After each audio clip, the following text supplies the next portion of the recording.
Hi, welcome to your math class. Today we're going to be learning about the Pythagorean Theorem, this formula right here. This formula works with triangles, but not with every triangle. There's many types of triangles, and this formula only works with right triangles.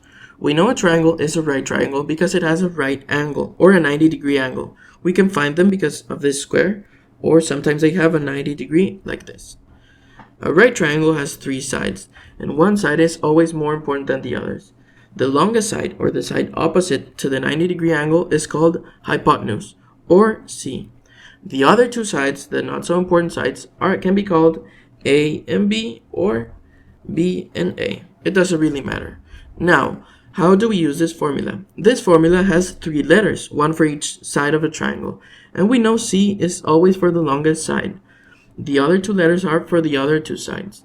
This formula says that if we grab a side A and we square it, and if we grab a side B and we square it, and we add them together, they should be equal to if we grab the longest side and we square it. So, how does that work?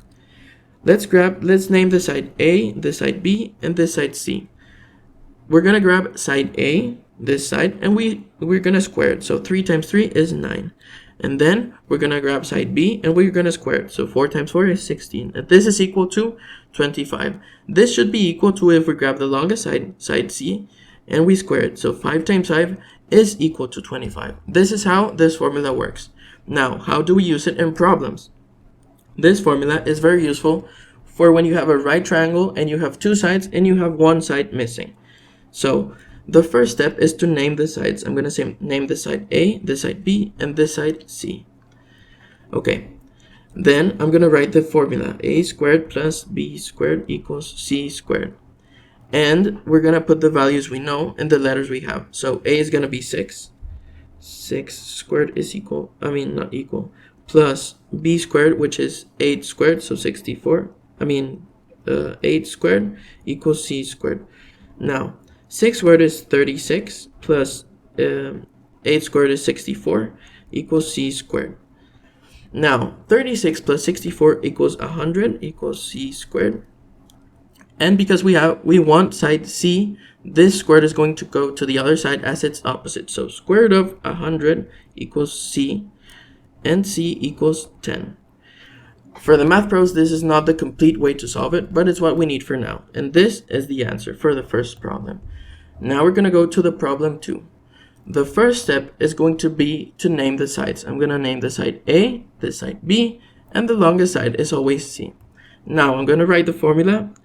A squared plus B squared equals C squared. And we're going to grab the values we know into the letters we have. So we know side A is going to be 5.